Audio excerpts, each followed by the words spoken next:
എന്താണ് ഈ മലപ്പുറത്തിന്റെ പ്രത്യേകത എന്ന് പറഞ്ഞാൽ മലപ്പുറം എന്ന് പറയുന്ന ഒരു ചെറിയ ജില്ലയാണോ? ആ മണ്ണെന്ന് പറയുന്നത് കേരളത്തിന് നൽകിയിട്ടുള്ള സംഭാവനകൾ ചെറുതാണോ? ലോക കമ്മ്യൂണിസത്തിന് ഇന്ത്യ സംഭാവന ചെയ്തിട്ടുള്ള ഏറ്റവും പ്രധാനപ്പെട്ട രണ്ട് ചിന്തകരുണ്ട്.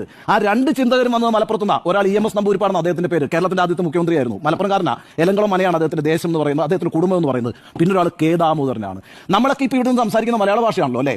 ആ ഭാഷയുടെ പിതാവായിട്ടുള്ള എഴുത്തച്ഛൻ എവിടെയാണ് ജനിച്ചത്? മലപ്പുറത്താണ് ജനിച്ചത്. തിരൂര് തുഞ്ചൻപറമ്പ് അതിന്റെ സ്മാരകമാണ് അല്ലെ? നമ്മൾ ഈ പറയുന്ന ഈ ഒരു പ്രത്യേക വിഭാഗത്തെ മോശക്കാരായി ചിത്രീകരിക്കുമ്പോൾ മറ്റൊരു വിഭാഗത്തെ ഉയർത്തിവിടുന്നത് കൊണ്ട് ആ വിഭാഗത്തിലെ പ്രമുഖരുടെ പേര് തന്നെ ഞാൻ പറയാന്നേ. ഇന്ന് മലയാളത്തിൽ ഏറ്റവും മഹത്തായ ഭക്തികാവ്യം എഴുതിയിട്ടുള്ള, ജ്ഞാനപ്പാന എഴുതിയിട്ടുള്ള പൂന്താനം നമ്പൂതിരിയുടെ സ്ഥലം ഏതാ? ഈ പറയുന്ന മലപ്പുറമാണ്. അതേപോലെ കേരളത്തിലെ അമ്പലങ്ങളിലെല്ലാം പാടിക്കൊണ്ടിരിക്കുന്ന നാരായണീയമുണ്ടല്ലോ, അത് എഴുതിയിട്ടുള്ള മേൽപ്പത്തൂർ ഭട്ടതിരിപ്പാടുണ്ട്. ആ മേൽപ്പത്തൂർ ഭട്ടതിരിപ്പാടിന്റെ സ്ഥലം എന്ന് പറയുന്നത് മലപ്പുറമാണ്. ഇന്നും ഈ പറയുന്ന കേരളത്തിലെ ക്ഷേത്രങ്ങൾക്ക് മുമ്പിലെ സോപാനത്തിൽ നിന്ന് പാടുന്ന സോപാന സംഗീതമുണ്ടല്ലോ, ആ സംഗീതത്തിന്റെ ഏറ്റവും പ്രമുഖനായ വക്താവായിട്ടുള്ള ഞരളത്ത് രാമപൊതുവാൾ എന്ന് പറയുന്നത് മലപ്പുറം ജില്ലയിൽ നിന്ന് വരുന്ന ആളാണെന്നേ.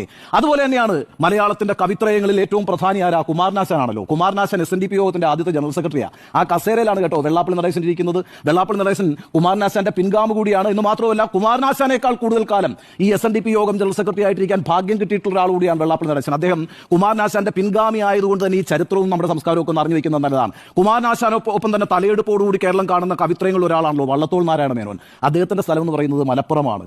ഈ രീതിയിൽ എത്ര വലിയ സംഭാവനകളാണ് മലപ്പുറം നമ്മുടെ ഭാഷയ്ക്ക്, നമ്മുടെ സംസ്കാരത്തിന്, നമ്മുടെ രാഷ്ട്രീയത്തിനൊക്കെ സംഭാവന ചെയ്തിട്ടുള്ളത്. അധികാരം കൊയ്യണം ആദ്യം നാം, അതിനുമേലാകട്ടെ പൊന്നാരി എന്ന് പറഞ്ഞിട്ടുള്ള ഇടശ്ശേരി ഗോവിന്ദൻ നായരുണ്ടല്ലോ, ഈ പറയുന്ന പൂതപ്പാട്ട് എന്ന് പറഞ്ഞ കവിത എഴുതിയിട്ടുള്ള ആ ഇടശ്ശേരിയുടെ സ്ഥലം എന്ന് പറയുന്നത് മലപ്പുറം കേട്ടോ.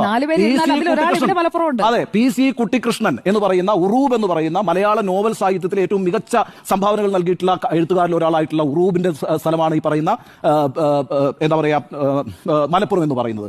ഇന്ത്യൻ ചിത്രകലയ്ക്ക് ഞാൻ ഓരോ ഭാഗമായിട്ടെന്നെ പറയുന്നത്, മലപ്പുറത്ത് നിങ്ങൾ അങ്ങനെ കുറച്ച് കാണണ്ട. ഇന്ത്യൻ ചിത്രകലയ്ക്ക് ഏറ്റവും മികച്ച സംഭാവന നൽകിയിട്ടുള്ള KCS പണിക്കരുടെ സ്ഥലം എന്ന് പറയുന്നത് മലപ്പുറമാണ്.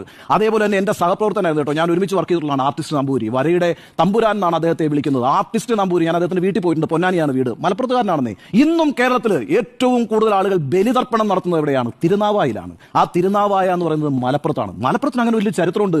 അത് സെക്കുലറിസത്തിന്റെ ചരിത്രം.